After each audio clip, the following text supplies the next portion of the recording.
Hi students, welcome to English Madhyam. तो आज का हमारा पैसेज है रीस्टोरिंग राइट्स। ठीक है, तो चलिए स्टार्ट करते हैं आज के पैसेज को। Courts with a tinge of judicial activism have expensively interpreted the constitution to secure fresh rights for citizens over the years। Tinge का मतलब क्या होता है? टिंज का मतलब होता है किसी चीज का पार्ट, किसी चीज का एक तरीके से छोटा सा पार्ट या कोई अंश। जुडिशियल एक्टिविज्म का क्या मतलब होता है?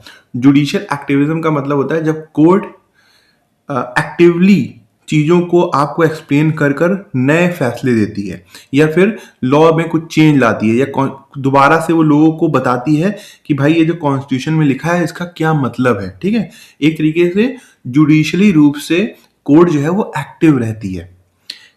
एक्सपेंसिवली मतलब काफी ज्यादा व्यापक रूप से, इंटरप्रेट मतलब किसी चीज को एक्सप्लेन करना। तो कह रहा है कि कोर्ट ने जो ये जुडिशियल एक्टिविज्म का थोड़ा सा पार्ट जो दिखाया है, किसके रूप में, कि इन्होंने काफी व्यापक रूप से इस कॉन्स्टिट्यूशन को समझाया है, इंटरप्रेट किया है, ताकि जो जो सिटीजन्स हैं उनके पास जो नए अधिकार है उसको सुनिश्चित किया जा सके, सिक्योर किया जा सके। और काफी सालों से वो ऐसा करते हुए आए हैं जो हमारे यहाँ की कोर्ट्स हैं। तो क्या है कि इन्होंने जुडिशियल एक्टिविज्म के माध्यम से हमें बार बार कॉन्स्टिट्यूशन में लिखी हुई चीजों को दोबारा से एक्सप्लेन किया है, ताकि जो इस देश के आम नागरिक हैं उनका जो अधिकार है वो सुनिश्चित किया जा सके। ठीक है, इन द लेटेस्ट इंस्टेंस कह रहा है कि हाल में एक केस जो हुआ, A view that encompasses evolving social system, एक ऐसा व्यू, एक ऐसी नजरिया जो कि encompasses होता है मतलब शामिल करना, जो कि ये जो बदलता हुआ सामाजिक सिस्टम है उसको ध्यान में रखते हुए, एंड अ कीन फेमिनिस्ट पर्सपेक्टिव, और जो हमारे यहाँ फेमिनिस्ट हैं जो महिलाओं के अधिकारों की बात करते हैं, महिलाओं के राइट्स की बात करते हैं, उनके नजरियों को भी एक तरीके से ध्यान में रखते हुए, taken by the highest court in the land, हमारी धरती में जो सबसे बड़ी कोर्ट है जो कि सुप्रीम कोर्ट है उसके द्वारा लिया गया है, हैज रिकॉग्नाइज्ड, उसने ये माना है, रिकॉग्नाइज किया है, maternity leave for working women as a basic human right, कि जो मैटरनिटी लीव है मतलब जब जब औरतें माएँ बनने वाली होती हैं तो उस समय जो मैटरनिटी लीव है वो उनके लिए एक बेसिक ह्यूमन राइट है, बेसिक ह्यूमन अधिकार है। The court ruled that adoptive mothers are entitled to 12 weeks of paid maternity leave. कह रहा है कि कोर्ट ने अभी अभी आदेश दिया है कि ऐसी माएँ जो बच्चों को एडॉप्ट करती हैं मतलब गोद लेती हैं, वो भी अधिकार रखती हैं, इंटाइटल मतलब उनका भी हक है, वो भी अधिकार रखती हैं कि वो 12 हफ्ते की पेड मैटरनिटी लीव जो है वो ले सकें, regardless of the child's age at the time of adoption. और इससे फर्क नहीं पड़ता कि उस बच्चे की जब वो उसको एडॉप्शन हो रहा है, जब उसको गोद लिया जा रहा है तो उसकी कितनी उम्र है। Thus striking down a previous restriction allowing maternity leave only for women who had applied for adopting children less than 3 months of age। और कह रहा है कि जो पिछला जो रेस्ट्रिक्शन था, पिछली जो बाधाएं थी, उसको स्ट्राइक डाउन कर दिया, एक तरीके से खत्म कर दिया। और ये चीज उसमें क्या था पहले के रूल में, कि उन्हीं महिलाओं को मैटरनिटी लीव मिलती थी जो कि 3 महीने से कम के बच्चे को अडॉप्ट करती थी। मतलब आपको मैटरनिटी लीव तभी मिलेगी अगर आप बच्चे को अडॉप्ट कर रहे हो जब वो बच्चा 3 महीने से कम का होगा, अदरवाइज नहीं मिलेगी।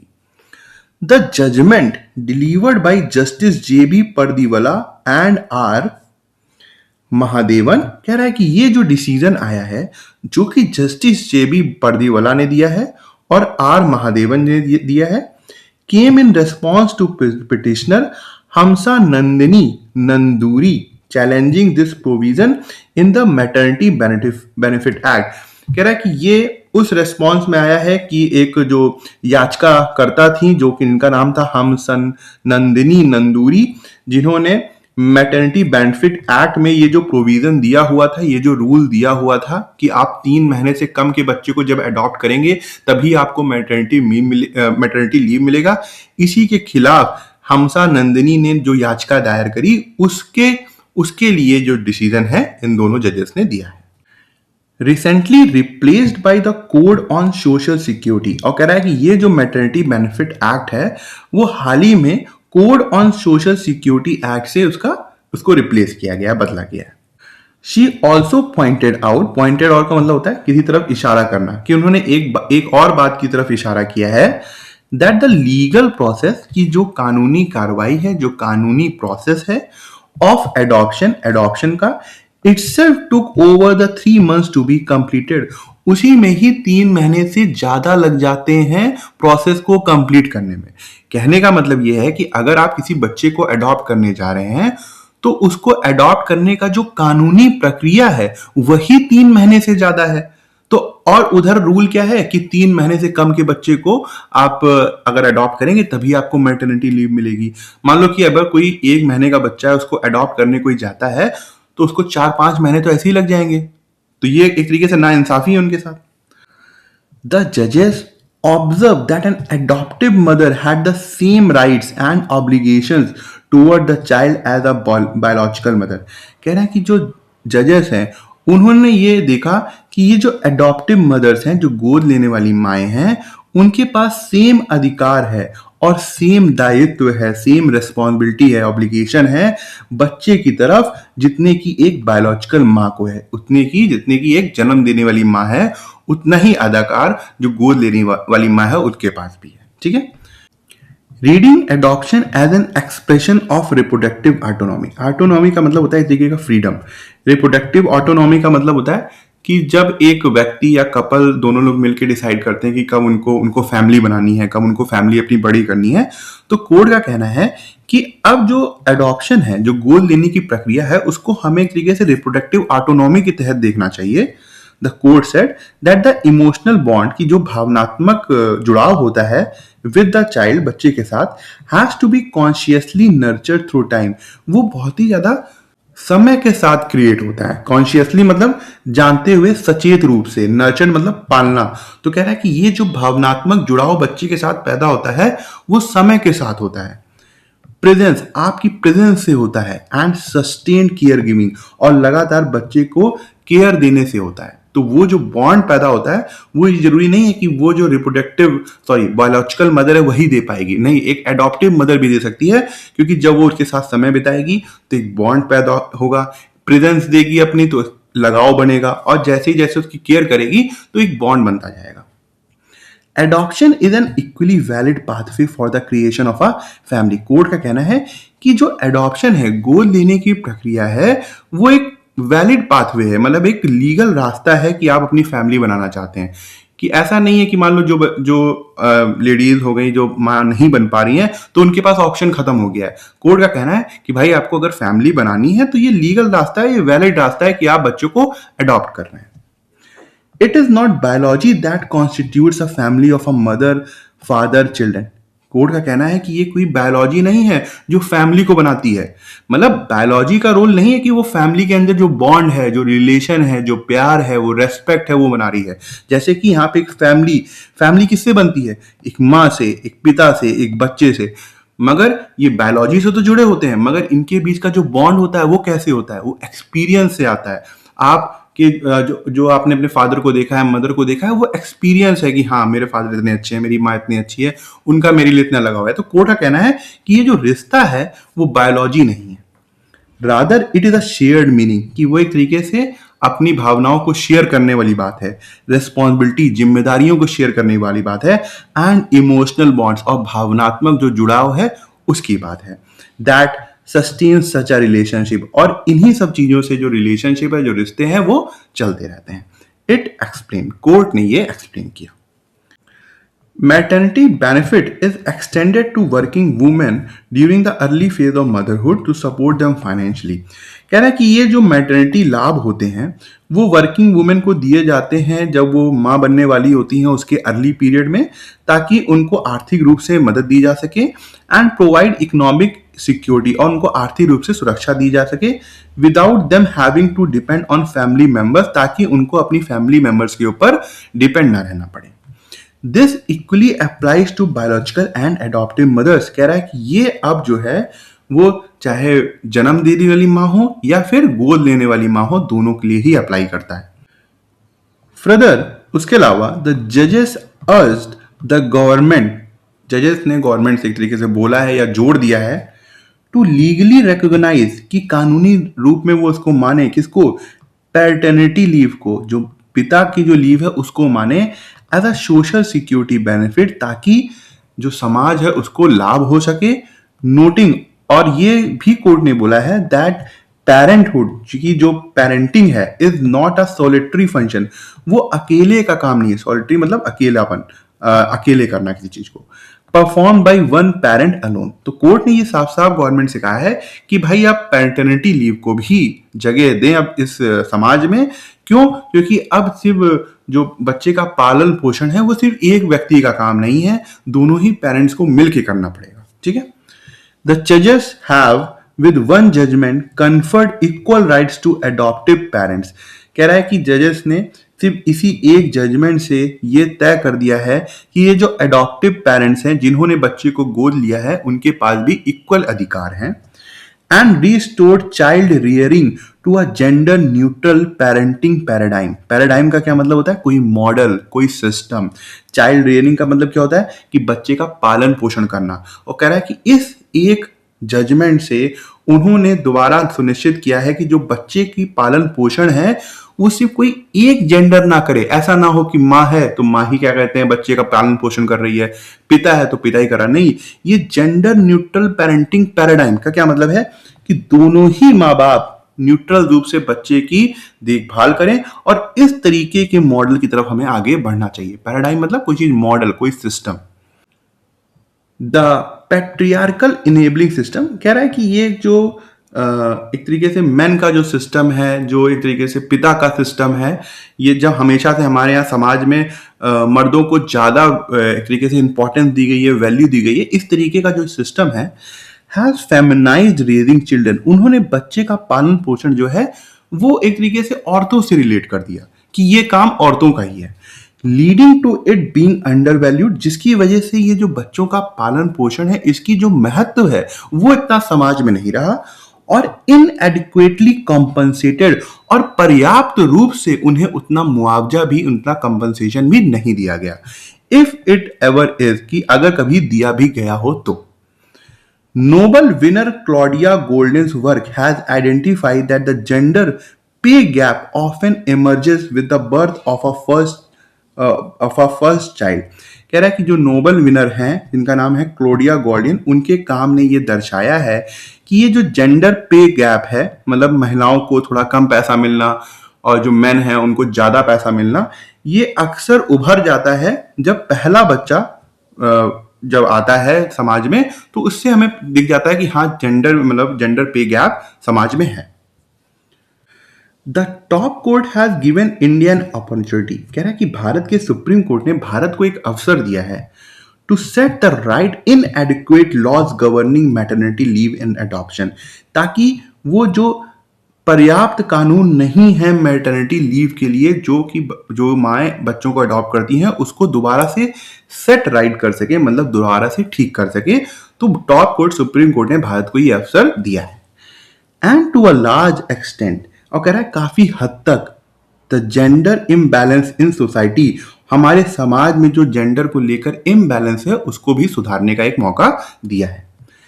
It is the duty now of the state, अब ये सरकार की ड्यूटी है टू मेक श्योर कि वो सुनिश्चित करे दैट दिस प्रोग्रेसिव जजमेंट, कि ये जो इतना अच्छा, इतना प्रोग्रेसिव सोच वाला जजमेंट आया है, finds effective implementation in every corner of the country, कि वो भारत के हर कोने में इफेक्टिव तरीके से इम्प्लीमेंट होना चाहिए, लागू होना चाहिए। ठीक है, कि अब ये सरकार की जिम्मेदारी है। Specific restriction in the existing adoption leave policy did the Supreme Court strike down। कह रहा है कि एक जो स्पेसिफिक बाधा थी, रिस्ट्रिक्शन था उस एडॉप्शन लीव पॉलिसी में, जो कि सुप्रीम कोर्ट ने खत्म कर दिया है, वो कौन सा था, वो ये पूछना चाह रहा है। वो यही था कि आप 3 महीने से कम बच्चे को अडॉप्ट करेंगे तो आपको मैटरनिटी लीव नहीं मिलेगी। The total duration of a paid maternity leave being restricted to exactly 12 weeks for all? नहीं. The requirement that leave is only for women adopting children less than 3 months old. हाँ, B हमारा correct answer है। Does the Supreme Court's judgment define the concept of family in the context of adoption? क्या supreme court का जो judgement है उसने family के concept को समझाया है एडॉप्शन के कंटेक्स्ट में? हाँ, समझाया है। उसने क्या बोला है, फैमिली क्या होती है? As a unit strictly defined by biological types? नहीं। As a relationship sustained by shared meaning, responsibility and a strong emotional bond? B correct answer है कि कोर्ट ने यही बोला है कि बायोलॉजिकल रूप से ही फैमिली नहीं बनती है, जो हम रिश्ता, जो शेयर्ड मीनिंग होती है, हमारी जिम्मेदारी होती है और भावनात्मक जुड़ाव होता है, वही हमारे रिश्ते को चलाता है, उसी को, उससे ही फैमिली बनती है। तो बी हमारा करेक्ट आंसर है। What was the primary argument made by petitioner Hamsa Nandini Nanduri against the previous provision? कह रहा है कि हमसा नंदिनी नंदूरी ने कौन सा तर्क दिया था इस जो पहले जो रूल था उसके खिलाफ? उन्होंने ये बोला था कि भाई पूरे प्रोसेस में ही 3 महीने से ज्यादा लग जाता है, तो कैसे ये न्याय संगत है कि 3 महीने से कम ही बच्चों को जब अडॉप्ट आप करोगे तभी आपको लीव मिलेगी। That biological mothers were receiving significant higher pay than all adoptive mothers, ऐसा उन्होंने कभी नहीं बोला। That women in the private sector were being denied the right to apply for any adoption, ऐसा कहीं बात नहीं हुई है पैसेज में। That the code on social security had already removed the 3 months age limit for kids, ऐसा भी नहीं बोला था। That the legal process of adoption itself took over 3 months for anyone to compete, हाँ, कि जो अडॉप्शन का प्रोसेस है वही 3 महीने से ज्यादा ले लेता है, उन्होंने यही तर्क दिया था। According to the passage के अनुसार, how does the work of Nobel winner Claudia Goldin relate to the gender pay gap? कि ये जो नोबल विनर क्लॉडिया गोल्डिन थी, इन्होंने किस तरीके से जेंडर पे गैप के बारे में बताया था। इन्होंने ये बोला था कि जब पहला बच्चा होता है तभी से ही जो पे गैप है वो दिखने लग जाता है। She identified that the pay gap often emerges specifically with the birth of a first child। तो ये हमारा correct answer. What further social security benefit did the judges urge the government to recognize in their ruling? कह रहा है कि किस तरीके का जो सोशल सिक्योरिटी बेनिफिट के लिए आदेश है, जिस तरीके से गवर्नमेंट से बोला है जजेस ने कि वो उसको रिकॉग्नाइज करें। उन्होंने बोला था कि आप पैटर्निटी लीव को, मतलब माओ के लिए भी और पिताओं के लिए भी आप लीव को रिकॉग्नाइज करें, ताकि जो अब न्यूट्रल पेरेंटिंग मॉडल है हम उसको अपना सकें। The provision of free health care for all children, नहीं। The legal recognition of paternity leave, ठीक है, to provide a gender neutral parenting model, ये लास्ट पैसेज उन्होंने काफी अच्छे से देखा था ना, तो बी इसका एकदम करेक्ट आंसर है।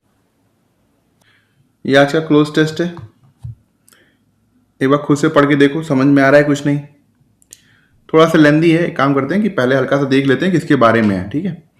ऑन सैटरडे, कह रहा है शनिवार को, the heart of Seoul dash a sea of purple, कि ये जो सियोल है, सिटी है साउथ कोरिया का, ये एक तरीके से वहाँ पे लोग हर चीज़ पर्पल हो गई थी। जैसे यहाँ पे जब इंडियन क्रिकेट टीम खेलती है तो हर चीज़ ब्लू हो जाती है, वैसे वहाँ पे पर्पल हो गई थी। It was dash across landmarks, कह रहा है कि वो हर जगह दिख रही थी, हर बड़े बड़े स्थानों में दिख रही थी। टावरिंग बिल बोर्ड्स, जो बड़े बड़े बोर्ड्स होते हैं एडवर्टाइजमेंट में, उसमें दिख रहा था। Giant screens on high raises, बड़े बड़े बिल्डिंगों की जो जिसमें वहाँ पे एडवर्टाइजमेंट के लिए बड़ी बड़ी स्क्रीन होती है, वहाँ दिख रहा था। पोस्टर्स में दिख रहा था। लोगों ने मास्क पहन रखे थे, लोगों ने टी शर्ट्स पहन रखी थी।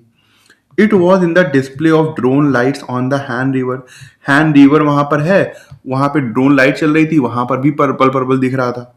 The reason for it was impossible to miss, कह रहा है कि इन सब का कारण जो है उसको हम इग्नोर नहीं कर सकते, कुछ ऐसा कारण है जिसको मतलब नजरअंदाज नहीं किया जा सकता।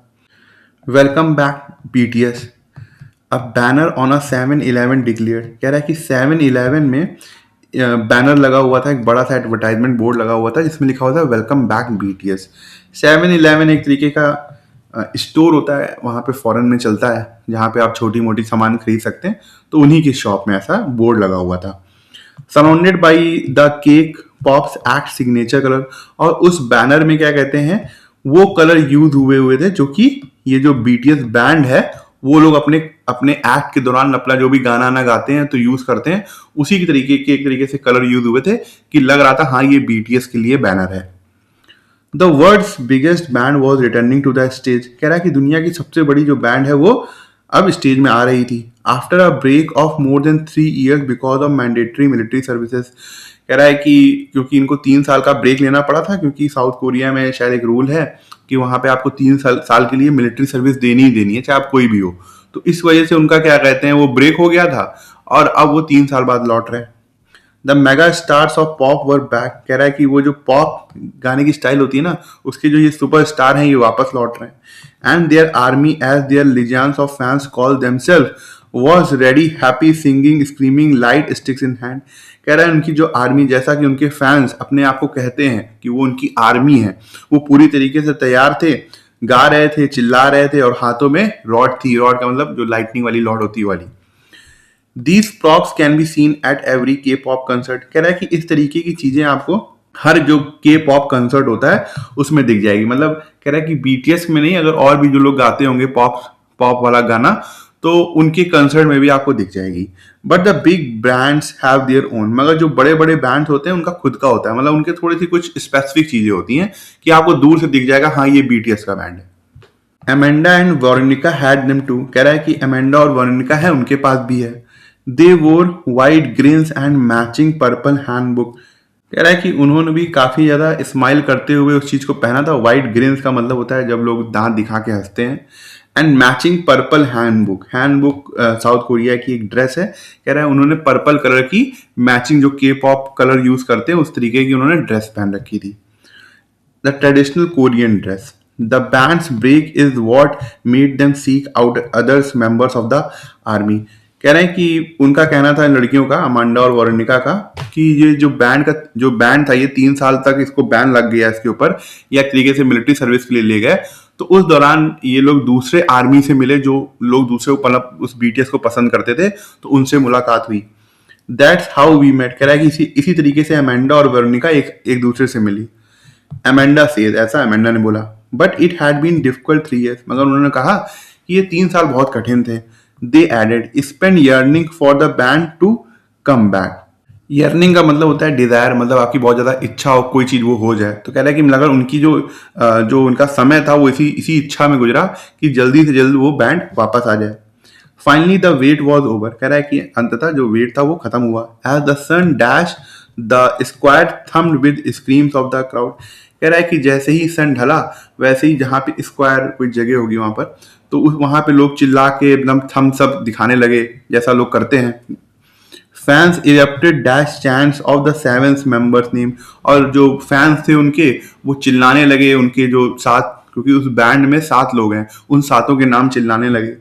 Then the noise fell away as a deep dash toll of the divine bell of King Seondeok Ross, a part of number 29, a track in BTS new album Arirang.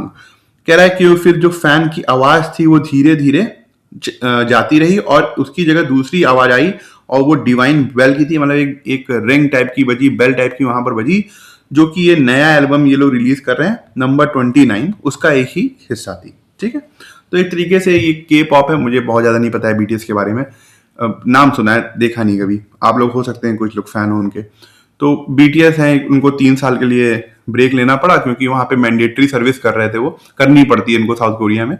अब उसके बाद दोबारा लौट रहे हैं, तो उनके जो फैंस हैं काफी ज्यादा उत्साहित हैं उनके गाने को लेकर, उनके परफॉर्मेंस को लेकर। ठीक है, तो उसी के ऊपर था, उसी हिसाब से आप दिमाग में रखकर इसमें फिल करो। On Saturday the heart of Seoul dash a sea of purple. Heart of Seoul मतलब एक तरीके से जो सिटी है वो पर्पल कलर में चेंज हो गया, जैसे हम लोग वर्ल्ड कप जीतने के बाद हो जाते हैं। ठीक है, मतलब पूरे मुंबई को देखो तो पूरा पर्पल ब्लू पहने रहते हैं, तो उसी तरीके का जुनून वहां पर उनको लेकर है। तो टर्न ओवर का मतलब क्या होता है? पलटना। A heart of Seoul turn over a sea of purple, नहीं आ रहा है तो फ्रेजल वर्ब चाहिए मगर मीनिंग आना चाहिए ना। टर्न इनटू, किसी चीज में बदल जाना। एक शहर जो है वो पर्पल कलर में बदल गया, हो सकता है। टर्न अवे, टर्न अवे का मतलब होता है मना करना, कोई मतलब नहीं है। टर्न आउट का मतलब होता है रिजल्ट। तो बेस्ट यहां पे क्या है, बी है, turn into a sea of purple. It was dash across landmark, कह रहा है कि ये जो एक तरीके से उनका जो एडवर्टाइजमेंट चल रहा था वो हर जगह फैल गया था। तो क्या होना चाहिए, इंस्क्राइब्ड। इंस्क्राइब्ड का मतलब होता है मान लो कोई पत्थर है और उसमें लोग खोद खोद के कुछ भी लिख दें, कुछ भी लिख दें, है ना, ए टू जेड कुछ भी लिख दें, तो उसको कहते हैं इंस्क्राइब्ड करना। तो यहाँ पे मतलब है नहीं। बेस्टो का क्या मतलब होता है, किसी चीज को देना, प्रदान करना, कोई मतलब निकलना है यहाँ पे। It was bestow across land mark.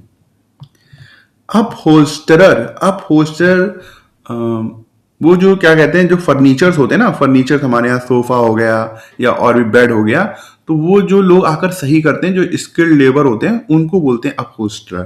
ठीक है, तो यहाँ कोई मतलब नहीं इसका। स्प्लैश्ड, स्प्लैश्ड मतलब होता है फैल जाना। It was splashed across landmark, मतलब वो जो एडवर्टाइजमेंट था वो सारे बड़े बड़े लैंडमार्क्स में फैल गया था। हाँ, हो सकता है ये। तो डी हमारा correct answer. As the dash the square thumped with screams of the crowd, कह रहा है कि जैसे ही सन ढल गया वैसे ही लोग जो है वो क्राउड थी वो चिल्लाने लगी। तो ये बात भी ठीक है, क्योंकि जो बैंड है वो तभी होता है, रात में अक्सर होता है, सुबह तो होता नहीं है। तो as the sun tapered, tapered का क्या मतलब होता है, टैपर्ड का मतलब होता है धीरे धीरे किसी चीज की कमी होना, कम होना, तो ये नहीं होगा। रिलिंक्विश्ड का मतलब त्याग देना, छोड़ देना, है ना, जैसे पद को त्याग देना, तो रिलिंक्विश्ड का मतलब होता है त्याग देना। फेडेड का मतलब होता है ढलना, हो सकता है। एवोपरेट तो सबको पता होगा, भाप बनना ना, तो ये नहीं होगा।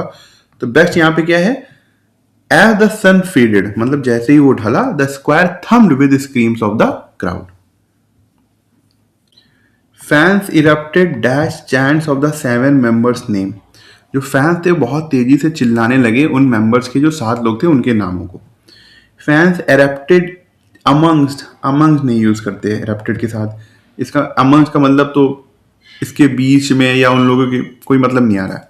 एरप्टेड विद के साथ मतलब टूल के साथ यूज करते नहीं। एरप्टेड इनटू, किसी चीज में बदल गया, मतलब जो फैंस थे वो बहुत ज्यादा नॉइजी हो गए, बहुत ज्यादा शोरगुल करने लगे। इरप्टेड इनटू हो सकता है। ऑन टू कभी यूज नहीं होता एरप्टेड के साथ, तो सी यहाँ पे बेस्ट है। हालांकि ये फिक्स्ड फ्रेज है, इरप्टेड इनटू, टर्न इनटू, है ना, बदल देना, किसी में चेंज हो जाना, तो ये सब इस तरीके से फिक्स्ड फ्रेज होते हैं। इनके साथ और भी कोई प्रीपोजिशन यूज करोगे तो 99.99% गलत होनी है। कभी कभार रेयर केस होते हैं, वो अभी इसमें तो नहीं है। ठीक है। Then the noise fell away as a deep, कह रहा है जैसे ही जो लोगों की बहुत ज्यादा आवाज थी, जो चिल्ला रहे थे, जैसे ही उनकी आवाज जो है वो धीमे हुई, dash toll of the divine bell of king Seongdeok rose, तो एक जो डिवाइन बेल की जो आवाज थी वो सुनाई देने लगी, वो बजने लगी। वॉसीफेरस, वॉसीफेरस का मतलब होता है जो बहुत ज्यादा बोलते हैं, बात करते हैं, नहीं। ट्रांसलूसेंट, ट्रांसलूसेंट का मतलब होता है पारदर्शी, तो कोई मतलब नहीं है। एलिक्वेंट का मतलब होता है जो बहुत बढ़िया बोलता हो, बहुत अच्छा स्पीकर हो, कोई मतलब नहीं है। रेजोनेंट का मतलब होता है कोई चीज गूंज जाना। Resonant toll of the divine bell, मतलब जो डिवाइन की बेल की आवाज थी वो गूंज गई, तभी जो लोगों की शोर थी वो कम हो गया, हो सकता है। तो यहाँ पे आंसर क्या होगा हमारा, रेजोनेंट। ठीक है। क्वेश्चन 11 देखो, पैराजम्बल का। ठीक है, एक बार खुद से पहले ट्राई करो। इसमें S1 जो है वो फिक्स है, S6 फिक्स है, और ABCD हमको अरेंज करना है। तो एक बार खुद से ट्राई करो, ऑप्शन को देख लो। In her push for a yes vote in this weekend's constitutional referendum, Italy's prime minister has been reaching out to a new unconventional audiences. कह रहा है कि ये जो कोशिश कर रही हैं कि इस हफ्ते जो कॉन्स्टिट्यूशनल में बदलाव लाने वाले हैं उसके लिए लोग यस की तरफ वोट करें। तो प्राइम मिनिस्टर जो है वो, इटली की जो प्राइम मिनिस्टर है, वो कुछ अलग तरीके की ऑडियंस को रिझाने की कोशिश कर रही है, उनसे बातचीत करने की कोशिश कर रही है। That is why she recently made an unusual media appearance hitting at the mic between a popular rapper and a podcaster to encourage younger voters. कह रहा है इसी वजह से उन्होंने एक अजीब तरीके की मीडिया अपीयरेंस दी है, मतलब एक अलग तरीके से मीडिया के सामने आई है। इस बार वो जो बहुत ही ज्यादा फेमस रैपर हैं या पॉडकास्टर हैं उनके बीच में उन्होंने इंटरव्यू दिया है, ताकि वो जो यंग वोटर्स हैं उनको एनकरेज कर सके, मोटिवेट कर सकें। Because a low turnout would heavily favor this opposition no campaign, she realized she urgently needed to mobilize the youth. कह रहा है कि उनकी अपोजिशन का जो नो कैंपेन चल रहा है, उनके खिलाफ जो कैंपेन चल रहा है, उनको ये रियलाइज हो गया है, वो समझ गई हैं कि उनको बहुत ही जल्दी जो है यूथ को समझाने की जरूरत है, अपने फेवर में करने की जरूरत है. ड्यूरिंग द ब्रॉडकास्ट, कह रहा है ब्रॉडकास्ट के दौरान, she argued that her rivals were only personalising the issue because they couldn't fall the judicial reform itself. कह रहा है कि ब्रॉडकास्ट के दौरान उन्होंने ये तर्क दिया कि जो उनके राइवल्स हैं, जो उनके विरोधी हैं, वो सिर्फ इस मुद्दे को व्यक्तिगत बनाने की कोशिश कर रहे हैं, क्योंकि जो जुडिशियल रिफॉर्म हो रहा है उसमें कोई भी वो खामियां नहीं निकाल पा रहे हैं. Meanwhile, जबकि opposition parties have been busy styling the proposed reform as a threat to democracy, turning the ballot into a protest vote against her rule. कह रहा है इसी बीच जो opposition parties हैं वो ये कोशिश कर रही हैं किस तरीके से ये जो चेंज लाने जा रहे हैं उनके कॉन्स्टिट्यूशन में, उसको संविधान के लिए खतरा बताया जाए और ये एक जो वोटिंग होने वाली है उसको इनके खिलाफ ही उसको चेंज कर दिया जाए. She bluntly warned the listening audience that voting against the measure just to send her home would leave them stuck with both her and a broken justice system. कह रहा है कि प्रधानमंत्री ने ब्लंटली मतलब साफ तरीके से लोगों को चेतावनी दी है कि अगर वो इस मामले में उनके साथ उनको वोट नहीं देंगे तो इससे क्या होगा कि एक तो सरकार तो फंसी रहेगी और जो जस्टिस सिस्टम जो है वो वैसे ही खराब का खराब रहेगा. ठीक है, क्या होना चाहिए S1 के बाद? देखो यहां पे वो वोट मांगने के लिए अलग अलग ऑडियंस के पास जा रही हैं.